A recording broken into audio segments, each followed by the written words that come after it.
Good afternoon, everyone. Before we get started, I am going to ask that everybody adjust their Zoom name to reflect who they are. We need a first name and a last name and who you're representing, whether that be a committee member or you're representing the applicant or the candidate. We just need to identify everybody in the room. So I'll just give everybody a minute to change their names. If you're unable to change your name, please let me know and I can do that for you. I'm just going to do a quick attendance check to make sure we have quorum of our committee members. Great. I see that everyone has changed their name. Perfect. We do have quorum, so we can go ahead and get started. I'm calling this meeting to order of the meeting of the Compliance Audit Committee of August 1st to order at 4:02. This is a meeting of the Municipal Election Compliance Audit Committee for the purpose of considering a request for a compliance audit in accordance with Section 88.33 of the Municipal Elections Act 1996 as amended.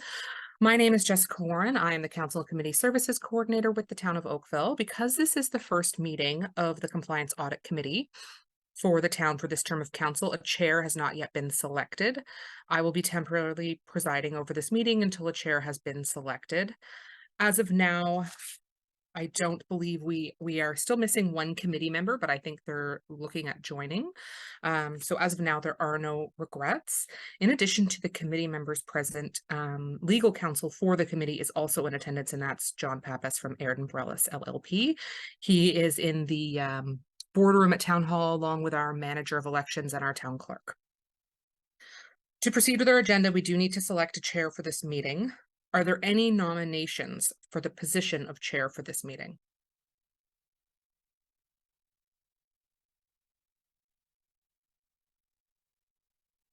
Yes, Evan. I will volunteer to take on the post of chair. Happy to second.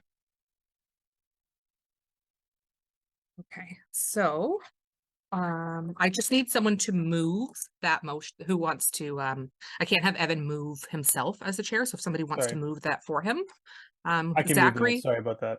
Sorry. Perfect. That's great. Thanks. I can second it, Melissa. Okay. Sorry, just bear with me while I write this down. Perfect. So the motion is moved by Zachary and seconded by Melissa that Evan Reed be appointed as chair for the August 1st, 2023 meeting of the Compliance Audit Committee. I believe this will hold as chair for the rest of the term, should there be any other meetings. Can I get a vote for all in favor of that with all the committee members? Great. So that's carried. I just want to quickly ask that whoever is in the meeting as admin trust law, that they identify themselves by turning their camera on and letting us know who they are so we can rename them.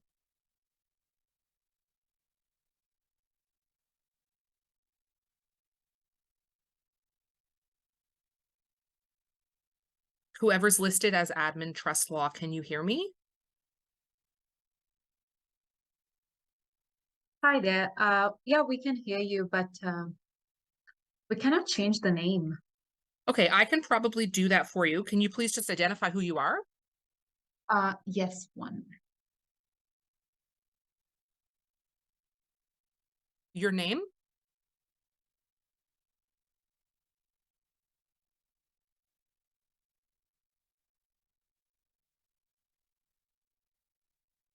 Hi there. Can I get your name? Yes. So my name is Anitra. I'm just the observant here.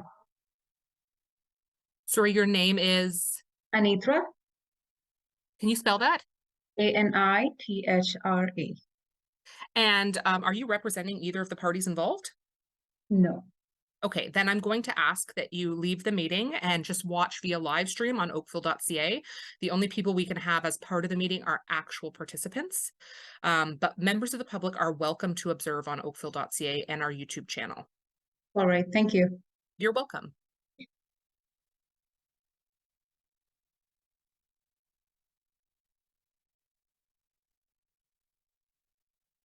Okay, sorry everyone.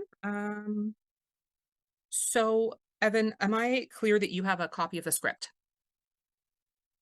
That's correct. I do, The yes. chair script? Okay, great. So I will hand everything over to you now. Thank you. Good evening and welcome to the first meeting of the Joint Compliance Audit Committee for the town of Oakville. Do we have any declarations of pecuniary interest or other conflicts of interest among the members of the committee?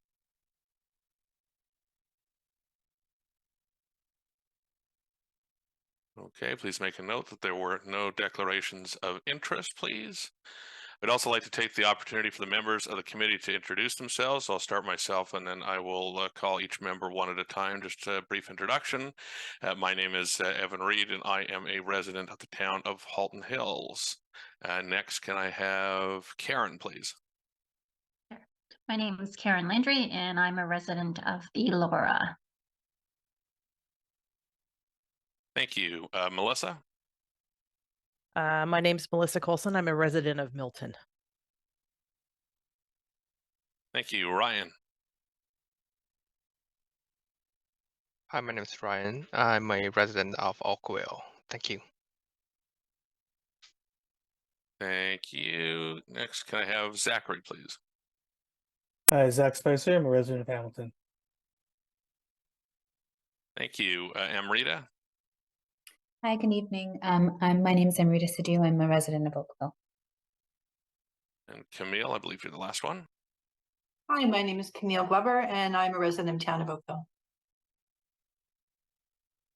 Excellent. Thank you very much. So the purpose of this meeting of the Municipal Elections Compliance Audit Committee is for the committee to consider an application for a compliance audit of the 2022 regular municipal election campaign finances of candidate Nav Nanda, outlined on the report, which is before you as item 4.1 on the agenda. In addition, additional documentation received from the applicant and candidate within the required time frames listed as items 4.1.1, 4.1.2, and 4.1.3 on the revised agenda. For the benefit of those in attendance, in accordance with the committee's administrative practices and procedures, the procedures to be followed in the committee's consideration of the application are as follows. 1, the applicant and the candidate will be asked to identify themselves and whether they will be represented by an agent. 2, the applicant or agent may address the committee for no longer than 5 minutes, and the committee will then be permitted to question the applicant or their agent. 3, the candidate or their agent may address the committee for no longer than 10 minutes. Members of the committee will then be permitted to question the candidate or their agent. Number 4, no other delegations are permitted. And 5, the committee will then deliberate in private on its decision on the application. On concluding its deliberations, the committee will return to an open meeting to advise whether it has reached a decision. Before we proceed, I'll ask that the applicant and candidate and or their agents please identify themselves. Applicant Gobinder Randhawa. Good afternoon. My name is Vikram Singh. I'm appearing as agent for Gobinder Randhawa. Very good, thank you. And candidate Nav Nanda. Good afternoon, John Carlo Mastrangelo for candidate Nav Nanda. Thank you both. As a preliminary matter, the committee must address and decide on the additional documentation that was received by the applicant after the filing deadline. These documents were not included in the formal record, the revised agenda, as both documents were received after the deadline and the procedures. The committee's clerk has advised that the following additional materials were received after the filing deadline. 1, addendum submissions from the applicant received on July 25th, 2023.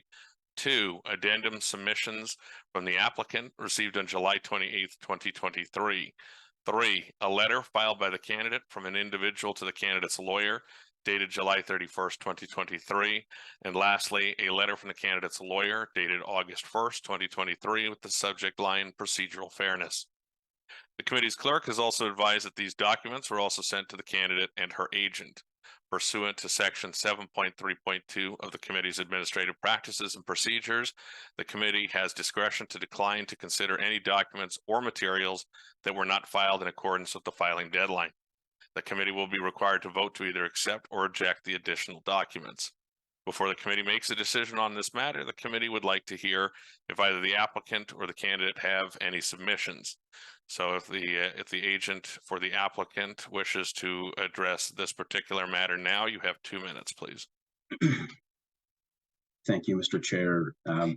Respected committee members, The letter of council dated August 1st essentially indicates that there's procedural unfairness with respect to the issue of the additional materials provided. He cites two cases. One is called Merck, the other is Bauer Hockey. I refer the committee to paragraph 5 of Merck, where the court can also consider or will also consider whether the proposed reply will serve the interests of justice, will assist the court to adjudicate on an issue on the merits. The second, I'd reference the committee to paragraph 29 of the Bauer decision. Council cites paragraph 13. I would ask the committee to look at paragraph 29, where the court indicates the following: I am prepared to exercise my discretion to admit the report in spite of potential breach of the rules regarding reply evidence. The court goes on, so I won't belabor that point. I just ask the committee to consider those two paragraphs in the cited decisions. With respect to the additional submissions, one of those submissions were filed, my understanding, prior to the noon deadline. The position of Mr. Randhawa is that that submission is an additional submission, not a responding submission. And the balance of the argument essentially is that pursuant to those two decisions, Merck and Bauer, it's the committee that has to ultimately weigh this matter. Are they relevant? Are they related? Does the information provided assist you in making a determination with respect to the ultimate question, which is that of to go ahead with a compliance audit or not? Thank you, Mr. Chair. Thank you. Now, if the agent for the candidate wishes to address the committee on this matter, you have 2 minutes. Thank you, Mr. Chair, members of the committee. Our position is a simple one. And to assist the committee, the first two documents are additional submissions from the applicant, Mr. Randhawa.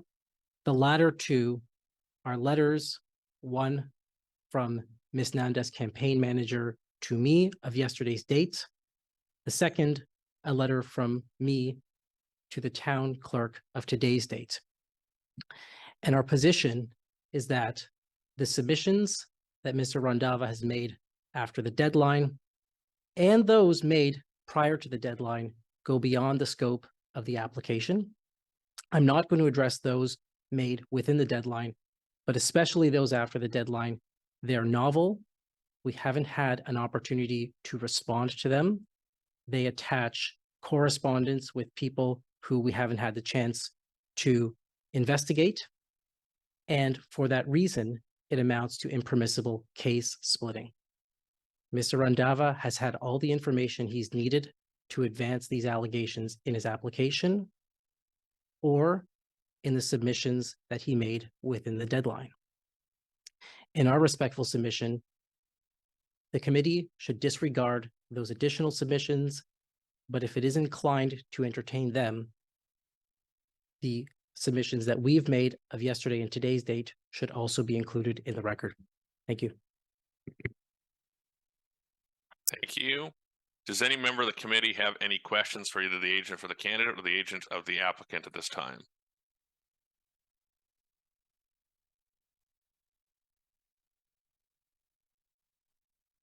Hearing none, is there any discussion from members of the committee on this matter?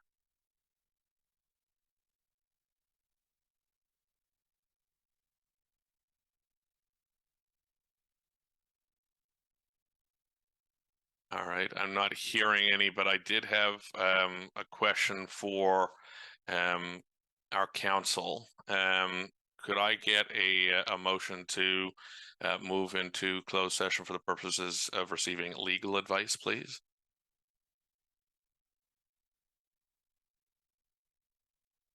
I would need a mover and a seconder for that motion, please. Moved by, sorry. Amrita, you have your hand up, yeah. Moved by Amrita, seconded by Karen. All those in favor? Motion carries. Madam Clerk, do we have a separate link for an in-camera session or? So we're going to use breakout rooms. I will be putting all committee members as well as the towns or the legal representative for the committee into a breakout room. And all the other parties will remain in the main meeting. So just give me one moment to set that up.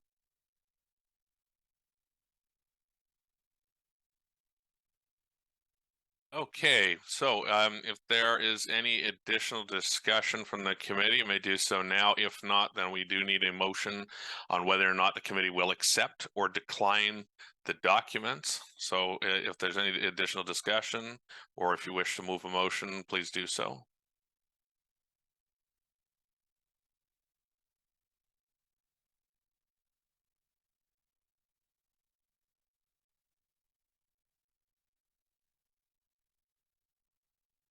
Karen? I'll make a motion to accept them. I will second. Okay, and just to read off the motion in full, moved by Karen, seconded by Zachary, that the additional documents submitted by the applicant on July 25th and July 28th, a letter filed by the candidate from an individual, the candidate's lawyer dated July 31st, and a letter from the candidate's lawyer dated August 1st, after the filing deadline, be received for consideration and included in the formal record. Is there any discussion on the motion? Seeing none, all those in favor? Motion carries. Thank you. We'll now move on to items for consideration, and I will now ask the applicant's agent to address the committee.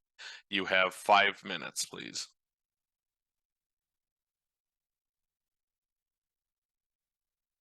Sorry, Mr. Chair, my computer has just frozen. If I can have just one moment, I apologize.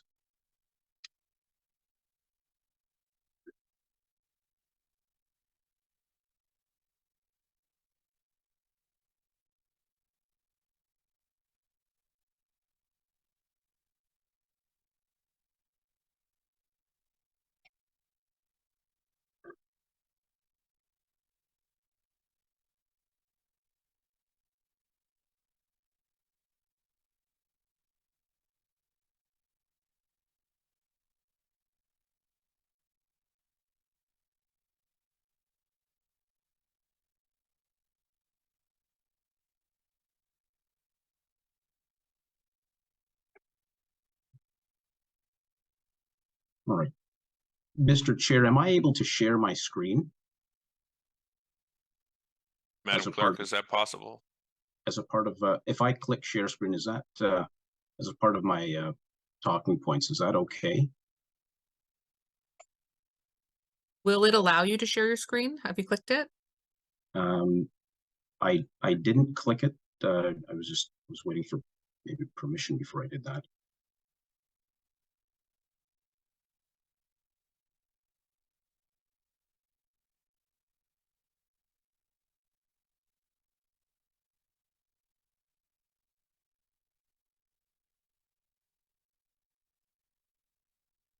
I have adjusted the settings.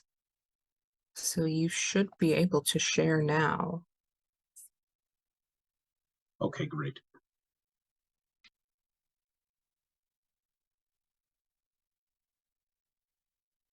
Is it working for you?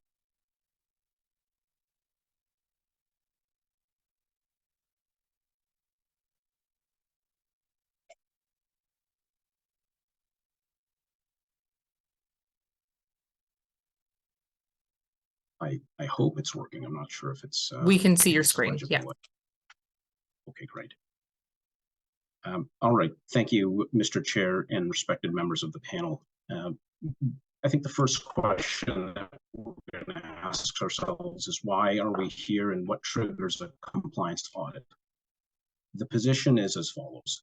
First, Mr. Malhotra's invoice, as the candidate submits through the council, invoice dated December 16th, 2022, an invoice itemizing certain services or goods provided. The position of Mr. Randawa is as follows. The candidate's website was live as of June 4th, based on the materials already submitted, which is a date stamped literature drop. Mr. Malhotra's invoice indicates that services commenced on August of 2022. The question being raised there is who prepared the website in May and who serviced it in June and July.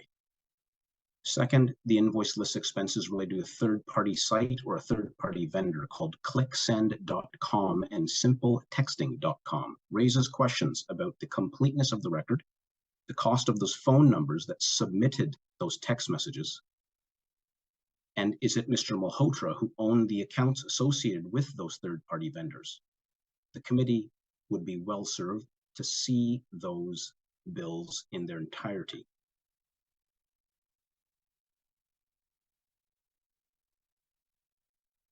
That submits through council that Malhotra provided web hosting services. Web hosting is very different from web maintenance as illustrated in the invoice. Similarly, web hosting is different than web development.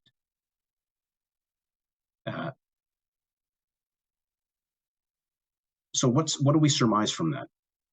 Well, there's a website, navnanda.ca, and in the initial submissions, Mr. Wendawa puts forward that Nation Builder Software is behind that website. Nation Builder Software is the same service used by Donald Trump in his 2016 presidential election. We are not talking about a small software. We are talking about a sophisticated enterprise in this election.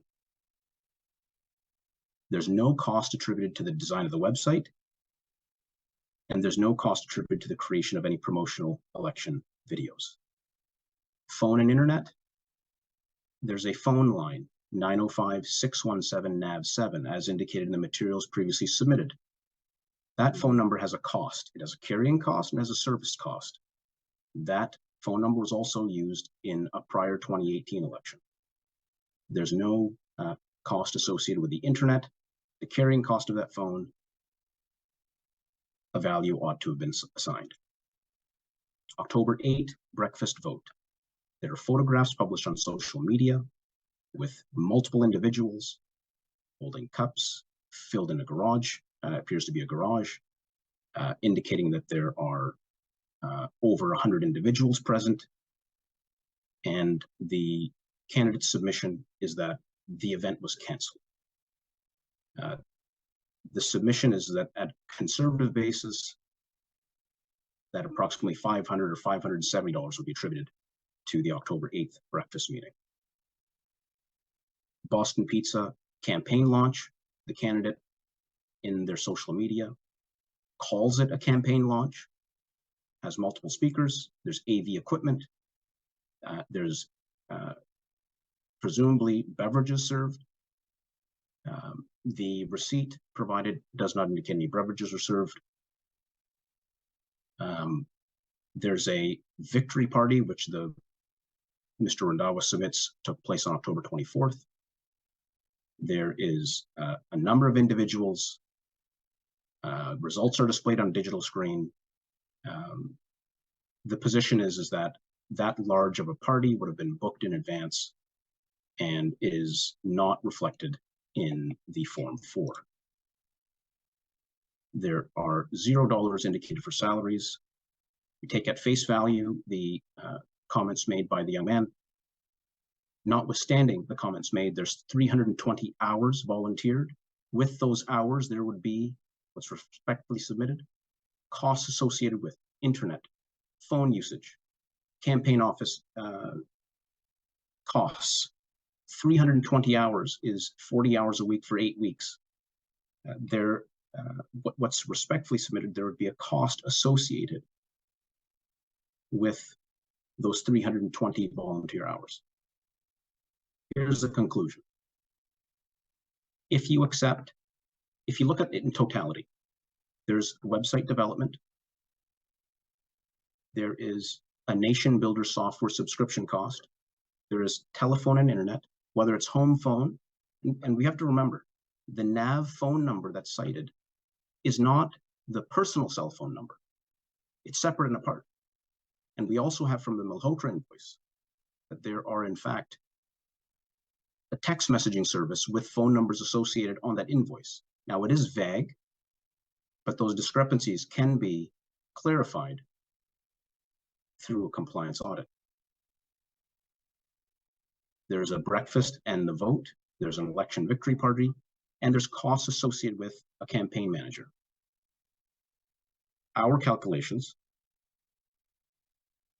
that are being presented is that it's underreported by approximately $7,000, over $7,000. The candidate's position is that 13.7, so 13,700, give or take, is spent.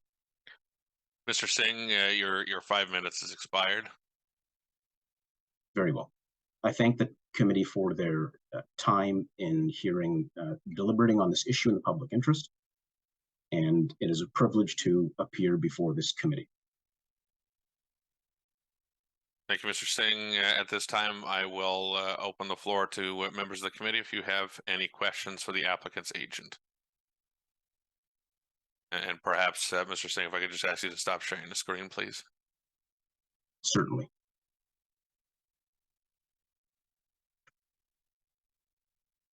Right, thank you. Questions from the committee?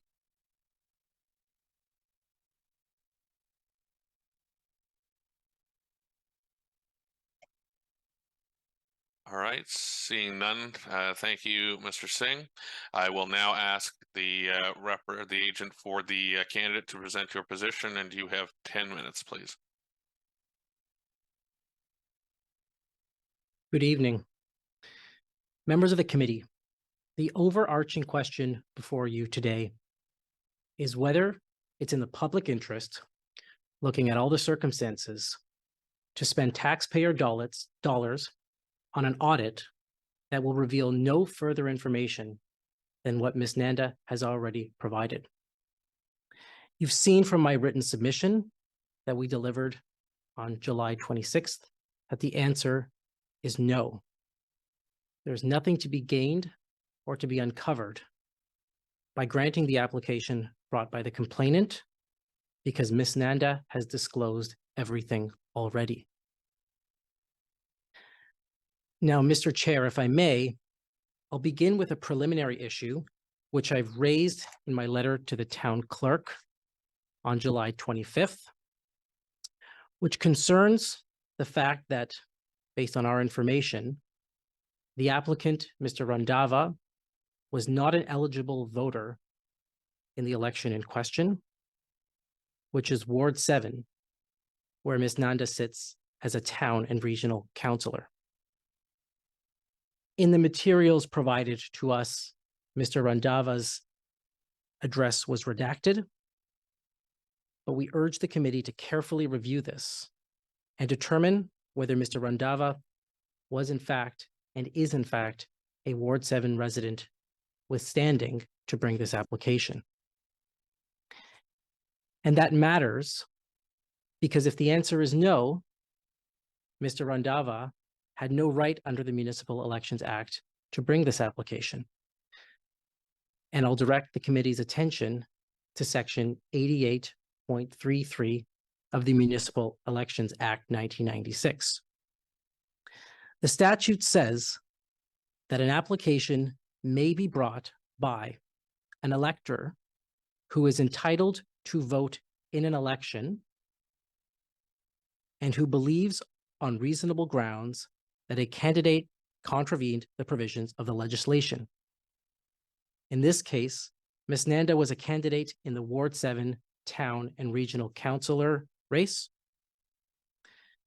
Mr. Randava is the spouse of the campaign manager for Ms. Nanda's opponent, but he was not an eligible voter in that race based on our information because he did not reside in Ward 7. Members of the committee, if that is indeed the case, Mr. Randava does not have standing under the Municipal Elections Act to bring this application in the first place, and that alone is enough to dismiss the application as a matter of law. Even though our position is that Mr. Randava lacks standing, I'm going to spend my remaining time addressing each of the allegations that my friend raised during his submission today and in his written submissions. And I'm going to address them in sequence and respectfully submit that they are all without merit. The first is the Boston Pizza event. As I've explained at paragraphs 21 to 28 of my submission, the Boston Pizza event was disclosed in Ms. Nanda's Form 4 as a party and expression of interest because that's what it was. It's consistent with the guidance from the provincial government's candidate guide, which is at Appendix E of my submission. Now, you've heard today that there was AV equipment on site. That was AV equipment at the Boston Pizza. It was made available to Ms. Nanda and is customarily made available to individuals who book events at the Boston Pizza free of charge. As part of the order that Ms. Nanda's campaign put through, the receipt for which you have at Appendix A of my submission, beverages, water, and pop are free. The second allegation that Mr. Randava makes is the breakfast and vote event on October 8th. I've addressed that at paragraphs 29 to 31 of my submission. In summary, there were no costs for that event because the event didn't take place. It was canceled the morning before it was scheduled to take place because there were no RSVPs from the public. Instead, Ms. Nanda invited some friends and family members to meet at her house and to head to the early voting polls together. In the photographs, there's no breakfast on the table. There are no coffees being served. This was a gathering of friends and family members to head out to the polls together.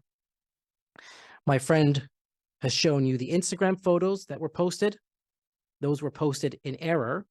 The Instagram texts were written well in advance, again, as is customary in these types of situations.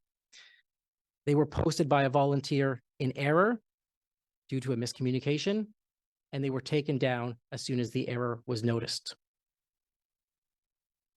That's the beginning and end of the breakfast and vote event. There's nothing more about this that an audit will reveal. The third argument that Mr. Randava makes is that Ms. Nanda failed to report the salary or the honorarium of her campaign manager. You have the letter from the campaign manager, and you heard from my friend. He did it on a strictly volunteer basis, 320 community service hours. He won the Lieutenant Governor's Community Volunteer Award, and he's now going on to study political science at Queen's. Again, there's no merit to this claim. The fourth allegation that Mr. Randava makes regards website hosting costs. And you've heard about the costs that he says Nation Builder charges and the cost of setting up a website. I want to just orient the committee. This was a simple one-page website. It was designed by Ms. Nanda's children, who are tech savvy.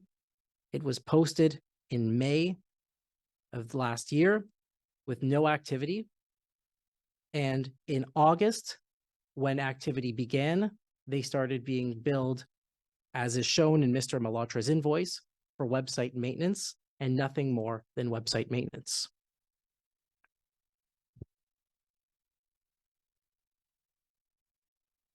The fifth argument that Mr. Randava makes concerns the internet and phone costs incurred by her and her volunteers. Respectfully, there's no merit whatsoever to this argument. The campaign did not have a dedicated office with a dedicated internet line. Instead, her and her volunteers used their existing home internet and their existing cell phones to send text messages, exchange emails, and prepare social media posts. There is no reasonable way for Ms. Nanda or for her campaign to track the incremental use of internet or personal cell phones. Nothing of this sort is required in the province's 2022 campaign guide, and there's no formula provided for how that should be done. And that's consistent with the guidance that we have from the Ontario Court of Justice, dealt with a similar argument in a case called Lyras and Heaps in 2008. There, the court rejected a similar argument, and they said, the decision that an audit of the costs of these lines, private phone lines, was unnecessary is reasonable, given the privacy interests at stake and the unrealistically onerous, if not impossible, burden of determining different types of usage of what are essentially private lines. And just for the committee's assistance, this is at paragraph 34 of my submission. Going back to what the court said, in my view, the legislative intent is not to extend the ambit of the Municipal Elections Act to the privacy of home telephone lines of candidates for public office and their families. To hold otherwise would only lead to fishing expeditions, which could well deter persons from seeking public office. This passage is a complete answer to the internet and phone arguments because it imposes an unrealistic burden on those seeking public office. I'll make a final comment on the election night, which my friend characterizes as a campaign party. It was not. Ms. Nanda observes Diwali. It's a religious event that unfortunately coincided with election night. She was at the Boston Pizza with her family and friends, as she is entitled to do, to celebrate a religious event. This was not a campaign event. Of all the social media posts that my friend has drawn your attention to, there is not a single invite to any such event because there was no event. After news of Ms. Nanda's election win was announced, people congratulated her. They texted her, "Where are you?" She said, "I'm out to dinner with my family." And they stopped in for a few minutes to congratulate her. As is the norm, there is nothing untoward about this. The campaign did not host anyone and did not incur any costs on behalf of any party of any sort. I'll end where I started. A campaign finance audit is intrusive, it's costly, and it's time-consuming. It ought to be reserved to cases where there are true, credible concerns of campaign finance irregularities and an intention to mislead. Not cases about negligible home internet usage or complaints regarding a disclosed event as being classified in the Form 4 as a party and not as a meeting. Mr. Randava has never reached out to Ms. Nanda's campaign to ask about these so-called discrepancies, and his complaints respectfully do nothing to advance the public interest. That I should submit should be the guiding principle to this committee in dismissing Mr. Randava's application in its entirety, and I welcome any questions the committee members may have. Thank you very much. Does the committee members of the committee have any questions for Mr. Mastrangelo at this time? Amrita? Thank you so much for that. Just one question I had. You mentioned that there were Instagram pictures related to a breakfast event, and it wasn't intended to be campaign related, and that they were removed upon discovering the error. Can you tell us when the photos were posted and then when they were taken down?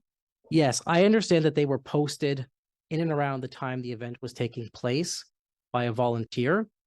And my understanding was that they were removed shortly thereafter, as soon as they were discovered to have been posted, both because the event did not take place.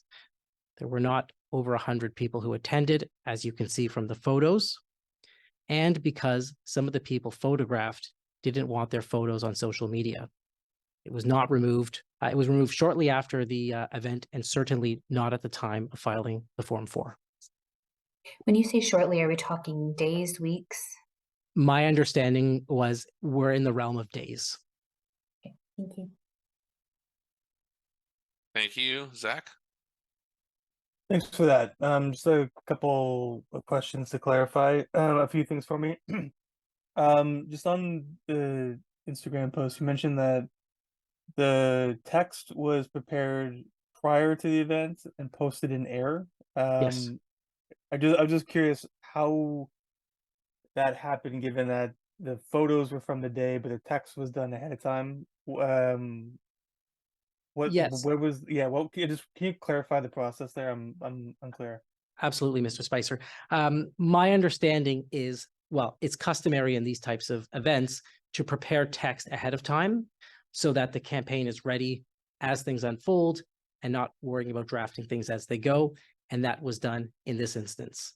After the formal breakfast and vote event was canceled, a volunteer, I understand through miscommunication, didn't get the memo and had posted those photos in error.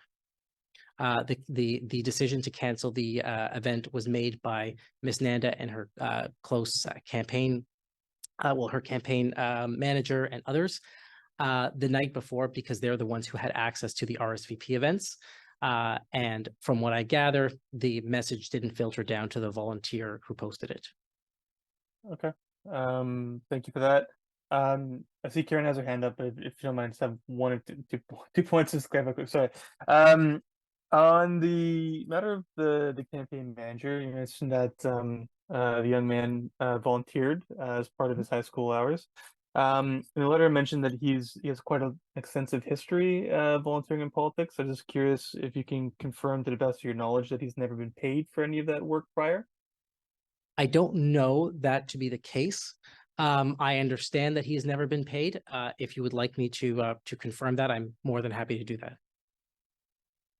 Okay, if it's at all possible. Yep, I'm more than happy to do that. Let me just take that down. Thanks. And just on the candidate's website, you mentioned that it was the candidate's children who prepared the website. You mentioned that they're tech savvy. I was just wondering if you could confirm to the best of your knowledge that they don't have they don't work professionally in web design or in any way, shape, or form in that field. Yeah, yes, that is not the case. One second, Mr. They're 15 and 14 years of age. Okay, thank you. I appreciate that. Absolutely. Sorry, Karen. Thank you, Karen. Sorry, I just put my hand up to be in the queue. I just have a couple questions. You mentioned costs related to the maintenance of the website and the building. What costs were incurred as it relates to the hosting of it? So I confess I am not a tech savvy person, and Ms. Nanda advises me that she is not either. These are the invoices that were put through from the person who handled this aspect. My understanding is that web maintenance is an all-in amount. And I can see if there's any clarification that I can provide, but my understanding is that website maintenance was sort of an all-in amount from Mr. Malhotra. Okay, but the hosting, would he have been billed directly for the actual hosting on that platform? I don't know. I confess I'm not tech savvy, so I'm not. I don't know the difference between maintenance and hosting. I'm happy to look into that and provide an answer to you. Okay. And then just I think one of your comments had to do with the, whether, an amount that's negligible and the cost versus what's in the public interest. In terms of your position on that, could you tell me what you would then consider what is negligible and what that threshold should be? Well, the negligible language comes from the court's decision in Lyris. You'll have that, and I'll just pull it up here at Appendix G of our submission. And that dealt with the incremental costs of home phones. What the court was looking for there was, what is the substantive amount that we were looking for? And whatever the usage on a home phone, home internet, in our case, this is an amount that's already being paid from the volunteers and the candidates. I would say the vast majority of people don't pay for their data or their internet by the gig. And so when I say negligible, I mean the cost of text messages or emails. It's impossible to track, and it's all inseparable, commingled with that person's ordinary and everyday use of their internet or their cell phone. Okay, so then would it be, in your opinion, anything that isn't something that would be involved in a person's ordinary personal life, would be considered negligible, but perhaps like the hosting of a website would not be? Well, I mean, again, I confess I'm not clear on the hosting versus maintenance distinction, but what I think we can do is we can draw guidance from the campaign finance rules, which say any contributions below $25 do not need to be recorded. That is in the campaign guidelines. So when we're talking about negligible, I think we can draw an analogy to that and thinking, what is the intention of the legislature in the Municipal Elections Act? It is not to be tracking, I would say infinitesimally small amounts that really can't be separated from a person's ordinary day-to-day use of their cell phone or their internet. So that's dealing with contributions, but do you Yes. see the same provisions as it relates to expenses? No, Services? No, I raise that just as a matter of analogy to Okay. understand what's the legislature trying to achieve when they're requiring the reporting of contributions, and when they're providing the when they're recording expenses. Thank you. Thank you, Camille. Thank you. Most of my questions have been answered, but I did have two others. One is concerning the Boston Pizza event, the initial one. Mhm. You mentioned that there was free water and pop that was provided. Is that Mhm. customary? I don't frequent Boston Pizza, so I'm not familiar with free pop, obviously free water, but is that customary? Yeah, my understanding is that it's part of a party package that was purchased.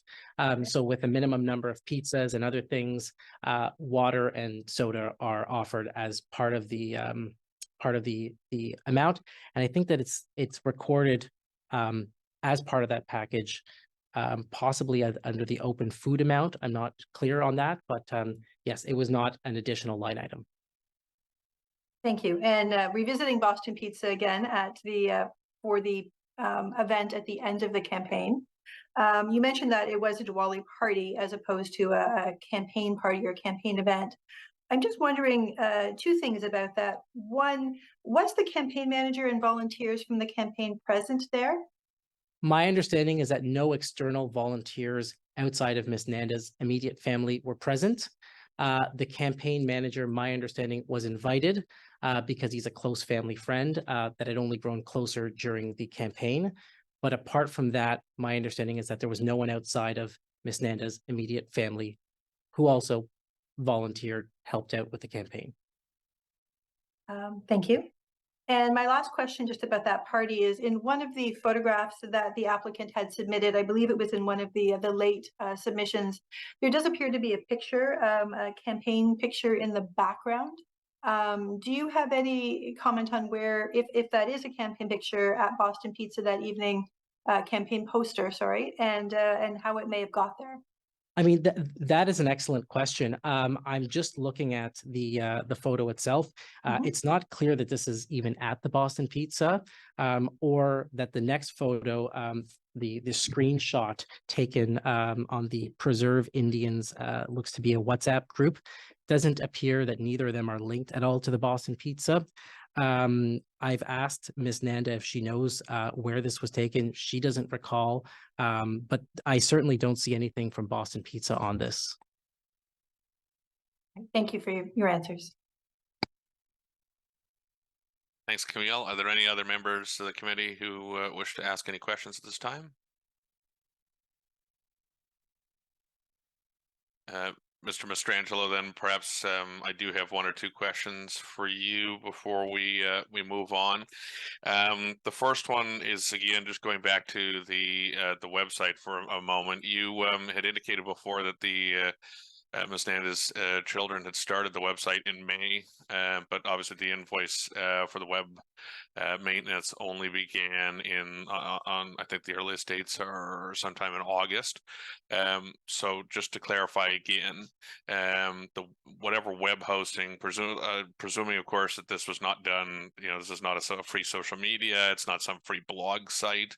I know the Mr. Singh had indicated that it appeared that it was being hosted by a professional service provider for a website like this. To your knowledge, then there were no expenses to host this for the first 3 months this website was active.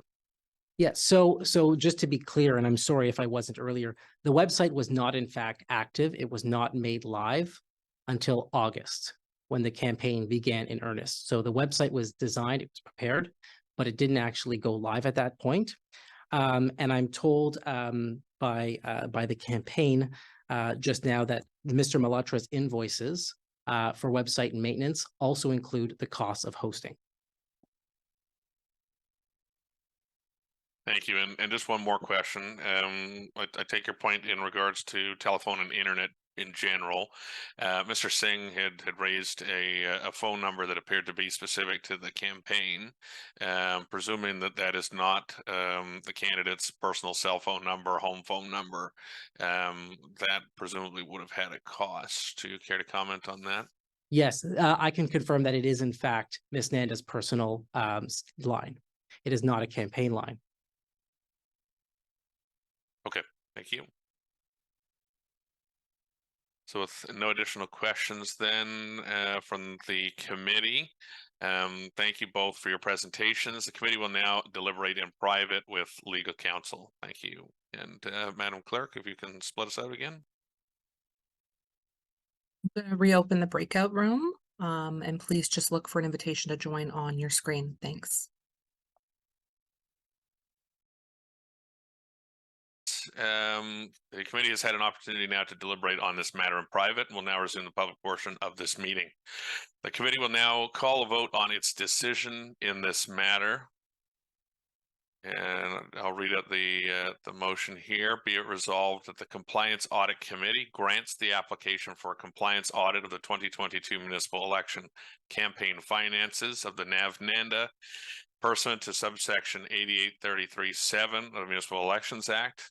And be it further resolved that the Compliance Audit Committee authority the appointment of an auditor to conduct a compliance audit of the candidate's election campaign finances pursuant to subsection 8833(10) of the Municipal Elections Act. Can I get a mover and a seconder for that resolution, please? Melissa, I so move. Moved by Melissa. Zach, I will second. Seconded by Zachary. All those in favor? And the motion carries. I will now read the brief oral reasons for the decision of the committee this evening. The committee reached this decision because the candidate raised a threshold issue of whether the applicant has standing to bring the application based on the submission that subsection 8833(1) of the Municipal Elections Act should be interpreted as only allowing an elector from the candidate's ward to file the application. The candidate's agent did not refer the committee to any authority on this point. With a view to the plain and ordinary meaning of this provision in its entire context, and with a view to the important public purpose underlying the Municipal Elections Act, the candidate's interpretation cannot be accepted. Subsection 8833(1) of the Municipal Elections Act does not contain any limitation on requiring an elector to be a resident in a particular ward. The committee finds that the applicant is an eligible elector of the town of Oakville and as such had standing to make the application. The applicant raised an issue about the omission of expenses for web hosting services. The candidate's agent advised that the candidate's website was created in May 2022 by the candidate's children and was not activated until August 2022 when the campaign was formally launched. The candidate's agent also advised that the candidate's website was maintained by a professional, Mr. Malhotra, and that the candidate was only billed for this service starting in August 2022. The candidate's written reply produced an invoice from Mr. Malhotra for website maintenance services in his response submissions. On the face of the invoice, there are 5 entries for website maintenance services provided by Mr. Malhotra. The committee observes there are no costs for website hosting. The committee asked the candidate's agent what costs were incurred for website hosting. The candidate's agent advised that the invoice from Mr. Malhotra was an all-in amount. The committee also asked the candidate's agent whether Mr. Malhotra was billed directly for website hosting. The candidate's agent was unable to provide an answer, but advised that he would inquire and provide an answer. The candidate's agent later advised that the campaign understands that Mr. Malhotra's invoices included both website hosting and website maintenance. The committee does not accept the candidate's agent's submission that the committee should draw an analogy on the contribution rules pertaining cash donations under $25 not having to be reported. The total aggregate value of those contributions must still be reported in the financial statement. The committee is of the opinion that expenses related to website hosting were not accurately reported in the candidate's financial statement. This service was consumed by the campaign. However, based on the record before the committee, it appears Mr. Malhotra was billed for those costs, but the candidate declared no related expense. This gives rise to reasonable probability that the candidate has contravened the campaign finance rules regarding the accurate reporting of campaign expenses and contributions. Written reasons for the committee's decision will be provided to the applicant and candidate in the coming days and will also be posted on the town's website. At this time, I'll now call for a motion to adjourn from the committee. I need a mover and a seconder to adjourn, please. Moved by Amrita, seconded by Karen. All those in favor? And the motion carries. This meeting is now adjourned. Thank you, committee members.